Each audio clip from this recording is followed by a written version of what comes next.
ओम शांति। 4 जनवरी 2025। बाबा के महावाक्य। मीठे बच्चे, तुम अशरीरी बन जब बाप को याद करते हो तो तुम्हारे लिए यह दुनिया ही खत्म हो जाती है। देह और दुनिया भूली हुई है। प्रश्न। बाप द्वारा सभी बच्चों को ज्ञान का तीसरा नेत्र क्यों मिला है? उत्तर। अपने को आत्मा समझ बाप जो है, जैसा है, उसी रूप में याद करने के लिए तीसरा नेत्र मिला है। परंतु यह तीसरा नेत्र काम तब करता है जब पूरा योग युक्त रहे, अर्थात एक बाप से सच्ची प्रीत हो, किसी के नाम रूप में लटके हुए न हो। माया प्रीत रखने में ही विघ्न डालती है। इसी में बच्चे धोखा खाते हैं। गीत। मरना तेरी गली में। ओम शांति। सिवाय तुम ब्राह्मण बच्चों के इस गीत का अर्थ कोई समझ ना सके। जैसे वेद शास्त्र आदि बनाए हैं, परंतु जो कुछ पढ़ते हैं उसका अर्थ नहीं समझ सकते। इसलिए बाप कहते हैं, मैं ब्रह्मा मुख द्वारा सब वेदों शास्त्रों का सार समझाता हूँ। वैसे ही इन गीतों का अर्थ भी कोई समझ नहीं सकते। बाप ही इनका अर्थ बताते हैं। आत्मा जब शरीर से न्यारी हो जाती है तो दुनिया से सारा संबंध टूट जाता है। गीत भी कहता है, अपने को आत्मा समझ अशरीरी बन बाप को याद करो तो ये दुनिया खत्म हो जाती है। ये शरीर इस पृथ्वी पर है, आत्मा इनसे निकल जाती है तो फिर उस समय उनके लिए मनुष्य सृष्टि है नहीं। आत्मा नंगी बन जाती है। फिर जब शरीर में आती है तो पाठ शुरू होता है। फिर एक शरीर छोड़ दूसरे में जाकर प्रवेश करती है। वापस महतत्व में नहीं जाना है, उड़कर दूसरे शरीर में जाती है। यहाँ इस आकाश तत्व में ही उनको पाठ बजाना है, मूल वतन में नहीं जाना है। जब शरीर छोड़ते हैं तो न यह कर्म बंधन न वह कर्म बंधन रहता है। शरीर से ही अलग हो जाते हैं ना। फिर दूसरा शरीर लेते तो वह कर्म बंधन शुरू होता है। यह बातें सिवाय तुम्हारे और कोई मनुष्य नहीं जानते। बाप ने समझाया है, सब बिल्कुल ही बेसमझ हैं, परंतु ऐसे कोई समझते थोड़े हैं। अपने को कितना अक्लमंद समझते हैं, पीस प्राइज देते रहते हैं। यह भी तुम ब्राह्मण कुलभूषण अच्छी रीति समझा सकते हो। वह तो जानते ही नहीं कि पीस किसको कहा जाता है। कोई तो महात्माओं के पास जाते हैं कि मन की शांति कैसे हो। यह तो कहते हैं वर्ल्ड में शांति कैसे हो। ऐसे नहीं कहेंगे कि निराकारी दुनिया में शांति कैसे हो। वह तो है ही शांति धाम। हम आत्माएं शांति धाम में रहती हैं, परंतु यह तो मन की शांति कहते हैं। वह जानते नहीं कि शांति कैसे मिलेगी। शांति धाम तो अपना घर है, यहाँ शांति कैसे मिल सकती। हाँ, सत्युग में सुख शांति संपत्ति सब हैं, जिसकी स्थापना बाप करते हैं। यहाँ तो कितनी अशांति है, यह सब अब तुम बच्चे ही समझते हो। सुख शांति संपत्ति भारत में ही थी। वह वर्षा था बाप का, और दुख अशांति कंगालपना यह वर्षा है रावण का। ये सब बातें बेहद का बाप बैठ बच्चों को समझाते हैं। बाप परम धाम में रहने वाला नॉलेजफुल है, जो सुखधाम का हमको वर्षा देते हैं। वह हम आत्माओं को समझा रहे हैं। यह तो जानते हो, नॉलेज होती है आत्मा में। उनको ही ज्ञान का सागर कहा जाता है। वह ज्ञान का सागर इस शरीर द्वारा वर्ल्ड की हिस्ट्री, ज्योग्राफी समझाते हैं। वर्ल्ड की आयु तो होनी चाहिए ना। वर्ल्ड तो है ही, सिर्फ नई दुनिया और पुरानी दुनिया कहा जाता है। यह भी मनुष्यों को पता नहीं। न्यू वर्ल्ड से ओल्ड वर्ल्ड होने में कितना समय लगता है। तुम बच्चे जानते हो, कलयुग के बाद सतयुग जरूर आना है। इसलिए कलयुग और सतयुग के संगम पर बाप को आना पड़ता है। यह भी तुम जानते हो, परमपिता परमात्मा ब्रह्मा द्वारा नई दुनिया की स्थापना, शंकर द्वारा विनाश कराते हैं। त्रिमूर्ति का अर्थ ही यह है, स्थापना, विनाश, पालना। यह तो कॉमन बात है, परंतु यह बातें तुम बच्चे भूल जाते हो। नहीं तो तुमको खुशी बहुत रहे, निरंतर याद रहनी चाहिए। बाबा हमको अब नई दुनिया के लिए लायक बना रहे हैं। तुम भारतवासी ही लायक बनते हो, और कोई नहीं। हाँ, जो और धर्मों में कन्वर्ट हो गए हैं वह आ सकते हैं, फिर इसमें कन्वर्ट हो जाएंगे जैसे उसमें हुए थे। ये सारी नॉलेज तुम्हारी बुद्धि में है। मनुष्यों को समझाना है, यह पुरानी दुनिया अब बदलती है। महाभारत लड़ाई भी जरूर लगनी है। इस समय ही बाबा आकर राजयोग सिखलाते हैं। जो राजयोग सीखते हैं वह नई दुनिया में चले जाएंगे। तुम सबको समझा सकते हो कि ऊंच से ऊंच है भगवान, फिर ब्रह्मा, विष्णु, शंकर, फिर आओ यहाँ मुख्य है जगदम्बा, जगत पिता। बाप आते भी यहाँ हैं, ब्रह्मा के तन में। प्रजापिता ब्रह्मा तो यहाँ है ना।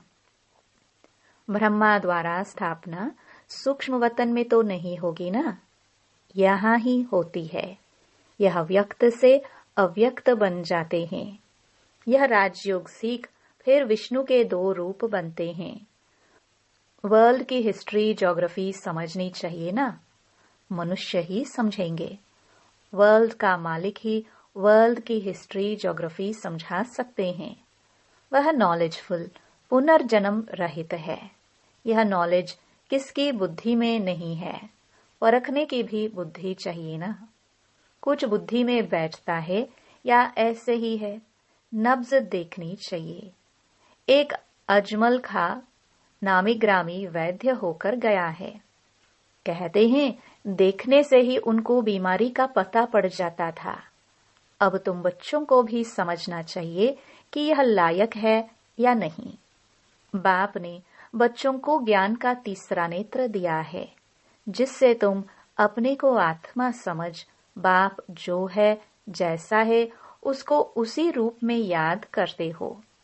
परंतु ऐसी बुद्धि उनकी होगी जो पूरा योग युक्त होंगे, जिनकी बाप से प्रीत बुद्धि होगी।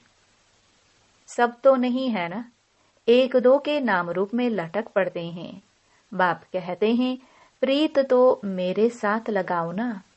माया ऐसी है जो प्रीत रखने नहीं देती है। माया भी देखती है।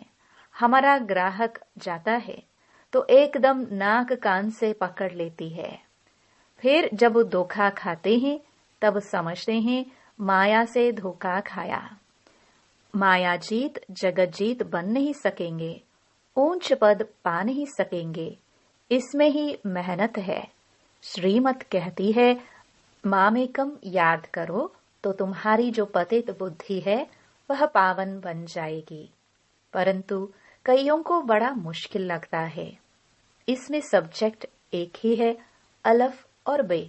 बस 2 अक्षर भी याद नहीं कर सकते हैं। बाबा कहे अलफ को याद करो, फिर अपनी देह को, दूसरे की देह को याद करते रहते हैं। बाबा कहते हैं देह को देखते हुए तुम मुझे याद करो। आत्मा को अब तीसरा नेत्र मिला है, मुझे देखने समझने का। उससे काम लो। तुम बच्चे अभी त्रिनेत्री त्रिकालदर्शी बनते हो, परंतु त्रिकालदर्शी भी नंबरवार है। नॉलेज धारण करना कोई को मुश्किल नहीं है, बहुत ही अच्छा समझते हैं, परंतु योग बल कम है। देही अभिमानीपना बहुत कम है। थोड़ी बात में क्रोध गुस्सा आ जाता है, गिरते रहते हैं, उठते हैं, गिरते हैं, आज उठे कल फिर गिर पड़ते हैं। देह अभिमान मुख्य है। फिर और विकार लोभ मोह आदि में फंस पड़ते हैं। देह में भी मोह रहता है ना, माताओं में मोह जास्ती होता है। अब बाप इससे छुड़ाते हैं। तुमको बेहद का बाप मिला है, फिर मोह क्यों रखते हो?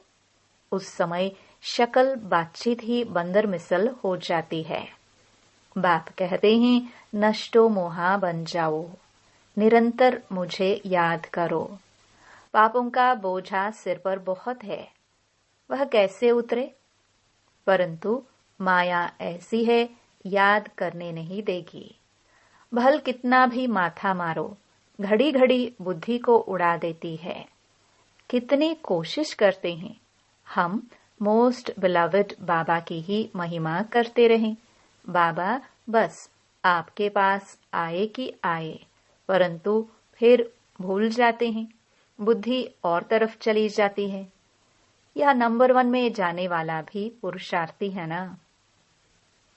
बच्चों की बुद्धि में यह याद रहना चाहिए कि हम गॉड फादरली स्टूडेंट हैं। गीता में भी है भगवान वाच्य, मैं तुमको राजाओं का राजा बनाता हूँ। सिर्फ शिव के बदले श्री कृष्ण का नाम डाल दिया है। वास्तव में शिव बाबा की जयंती सारी दुनिया में मनानी चाहिए। शिव बाबा सबको दुख से लिबरेट कर गाइड बन ले जाते हैं। यह तो सब मानते हैं कि वह लिबरेटर गाइड है, सबका पतित पावन बाप है, सबको शांति धाम सुख धाम में ले जाने वाला है। तो उनकी जयंती क्यों नहीं मनाते हैं? भारतवासी ही नहीं मनाते हैं, इसलिए ही भारत की यह बुरी गति हुई है। मौत भी बुरी गति से होता है। वह तो बॉम्ब्स ऐसे बनाते हैं, गैस निकला और खलास, जैसे क्लोरोफॉर्म लग जाता है। यह भी उन्हों को बनाने ही है। बंद होना इम्पॉसिबल है। जो कल्प पहले हुआ था सो अब रिपीट होगा। इन मुसलों और नेचुरल कैलामिटीज से पुरानी दुनिया का विनाश हुआ था, सो अभी भी होगा। विनाश का समय जब होगा, ड्रामा विनाश जरूर कराएगा। रक्त की नदियां यहाँ बहेंगी। सिविल वॉर में एक दो को मार डालते हैं ना। तुम्हारे में भी थोड़े जानते हैं कि यह दुनिया बदल रही है। अब हम जाते हैं सुख धाम, तो सदैव ज्ञान के अतीन्द्रिय सुख में रहना चाहिए। जितना याद में रहेंगे उतना सुख बढ़ता जाएगा। छीछी देह से नष्टो मोहा होते जाएंगे। बाप सिर्फ कहते हैं अलफ को याद करो तो बे बादशाही तुम्हारी है। सेकंड में बादशाही। बादशाह को बच्चा हुआ तो गोया बच्चा बादशाह बनाना। तो बाप कहते हैं मुझे याद करते रहो और चक्र को याद करो तो चक्रवर्ती महाराजा बनेंगे। इसलिए गाया जाता है सेकंड में जीवन मुक्ति, सेकंड में बेगर टू प्रिंस। कितना अच्छा है। तो श्रीमत पर अच्छी रीति चलना चाहिए। कदम कदम पर राय लेनी होती है। बाप समझाते हैं मीठे बच्चे, ट्रस्टी बनकर रहो तो ममत्व मिट जाए। परंतु ट्रस्टी बनना मासी का घर नहीं है। यह खुद ट्रस्टी बने हैं, बच्चों को भी ट्रस्टी बनाते हैं। ये कुछ भी लेते हैं क्या? कहते हैं तुम ट्रस्टी हो, संभालो। ट्रस्टी बने तो फिर ममत्व मिट जाता है। कहते भी हैं ईश्वर का सब कुछ दिया हुआ है। फिर कुछ नुकसान पड़ता है या कोई मर जाते हैं तो बीमार हो पड़ते हैं। मिलता है तो खुशी होती है, जबकि कहते हो ईश्वर का दिया हुआ है, तो फिर मरने पर रोने की क्या दरकार है। परंतु माया कम नहीं है, मासी का घर थोड़े ही है।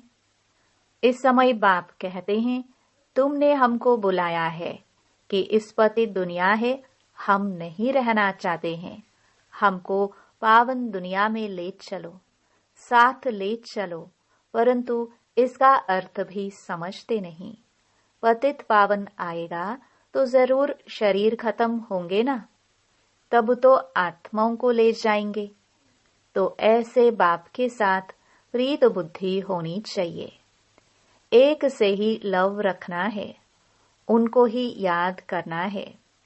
माया के तूफान तो आएंगे, कर्मेंद्रियों से कोई विक्रम नहीं करना चाहिए, वह बेकायदा हो जाता है। बाप कहते हैं, मैं आकर इस शरीर का आधार लेता हूँ, यह इनका शरीर है ना, तुमको याद बाप को करना है। तुम जानते हो ब्रह्मा भी बाबा, शिव भी बाबा है। विष्णु और शंकर को बाबा नहीं कहेंगे। शिव है निराकार बाप, प्रजापिता ब्रह्मा है साकारी बाप। अब तुम साकार द्वारा निराकार बाप से वर्षा ले रहे हो। दादा इनमें प्रवेश करते हैं, तब कहते हैं, दादे का वर्षा बाप द्वारा हम लेते हैं। दादा ग्रैंडफादर है निराकार, बाप है साकार। यह वंडरफुल नई बातें हैं ना। त्रिमूर्ति दिखाते हैं, परंतु समझते नहीं। शिव को उड़ा दिया है। बाप कितनी अच्छी अच्छी बातें समझाते हैं, तो खुशी रहनी चाहिए। हम स्टूडेंट हैं, बाबा हमारा बाप, टीचर, सतगुरु है। अभी तुम वर्ल्ड की हिस्ट्री, ज्योग्राफी बेहद के बाप से सुन रहे हो, फिर औरों को सुनाते हो। यह 5000 वर्ष का चक्र है। कॉलेज के बच्चों को वर्ल्ड की हिस्ट्री, ज्योग्राफी समझानी चाहिए। 84 जन्मों की सीढ़ी क्या है, भारत की चढ़ती कला और उतरती कला कैसे होती है, ये समझाना है। सेकंड में भारत स्वर्ग बन जाता है, फिर 84 जन्मों में भारत नरक बनता है। यह तो बहुत ही सहज समझने की बात है। भारत गोल्डन एज से आयरन एज में कैसे आया है, यह तो भारतवासियों को समझाना चाहिए, टीचर्स को भी समझाना चाहिए। वह है जिस्मानी नॉलेज, यह है रूहानी नॉलेज। वह मनुष्य देते हैं, यह गॉड फादर देते हैं। वह है मनुष्य सृष्टि का बीज रूप, तो उनके पास मनुष्य सृष्टि का ही नॉलेज होगा। अच्छा, मीठे मीठे सिखिलदे बच्चों प्रति माता पिता बाप दादा का याद प्यार और गुड मॉर्निंग। रूहानी बाप की रूहानी बच्चों को नमस्ते। धारणा के लिए मुख्य सार। पहला, इस छीछी देह से पूरा नष्टो मोहाबन ज्ञान के अतीन्द्रिय सुख में रहना है। बुद्धि में रहे, अब यह दुनिया बदल रही है, हम जाते हैं अपने सुखधाम। दूसरा, ट्रस्टी बनकर सब कुछ संभालते हुए अपना ममत्व मिटा देना है। एक बाप से सच्ची प्रीत रखनी है। कर्मेंद्रियों से कभी भी कोई विक्रम नहीं करना है। वरदान। ब्रह्मा बाप समान श्रेष्ठ ते श्रेष्ठ तस्वीर बनाने वाले परोपकारी भव। श्रेष्ठ स्मृति और श्रेष्ठ कर्म द्वारा तकदीर की तस्वीर तो सभी बच्चों ने बनाई है। अभी सिर्फ लास्ट टचिंग है संपूर्णता की, व ब्रह्मा बाप समान श्रेष्ठ ते श्रेष्ठ बनने की। इसके लिए परोपकारी बनो, अर्थात स्वार्थ भाव से सदा मुक्त रहो। हर परिस्थिति में, हर कार्य में, हर सहयोगी संगठन में जितना निस्वार्थपन होगा उतना ही परोपकारी बन सकेंगे। सदा स्वयं को भरपूर अनुभव करेंगे। सदा प्राप्ति स्वरूप की स्थिति में स्थित रहेंगे।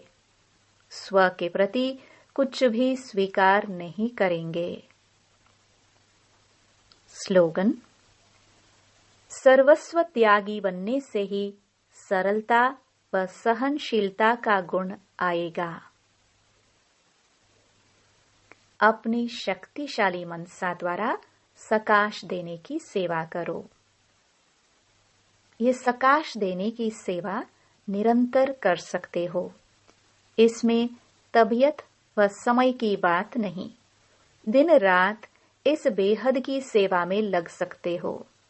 जैसे ब्रह्मा बाप को देखा, रात को भी आंख खुली और बेहद की सकाश देने की सेवा होती रही।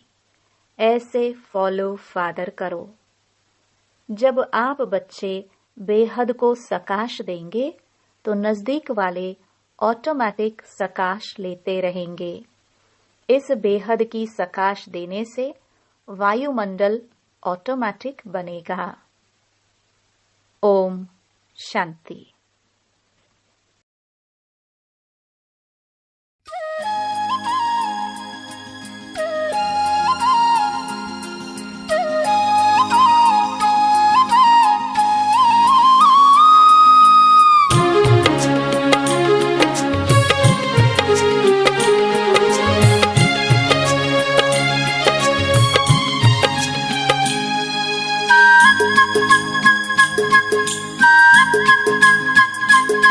ज्ञान सागर का किनारा, हमें श्रीमत का सहारा।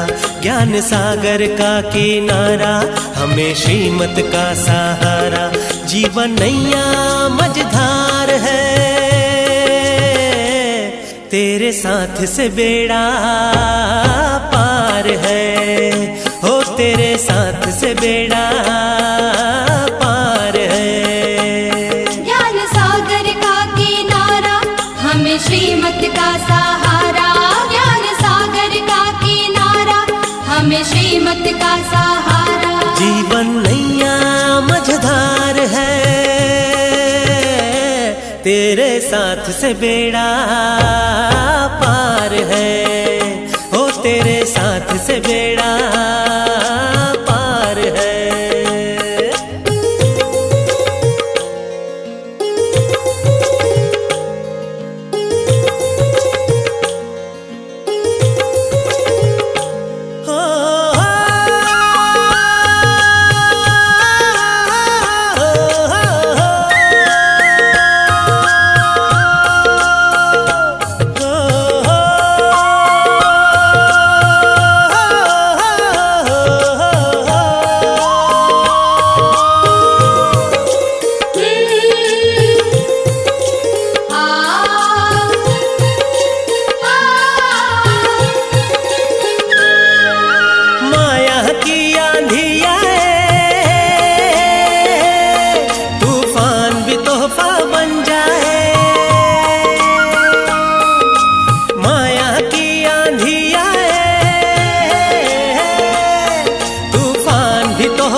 माझी नैया पार लगाए। मेरा बाबा तू है प्यारा, ज्ञान सागर का किनारा। मेरा बाबा तू है प्यारा, ज्ञान सागर का किनारा। जिनके हाथों में पतवार है, तेरे साथ से बेड़ा पार है। हो तेरे साथ से बेड़ा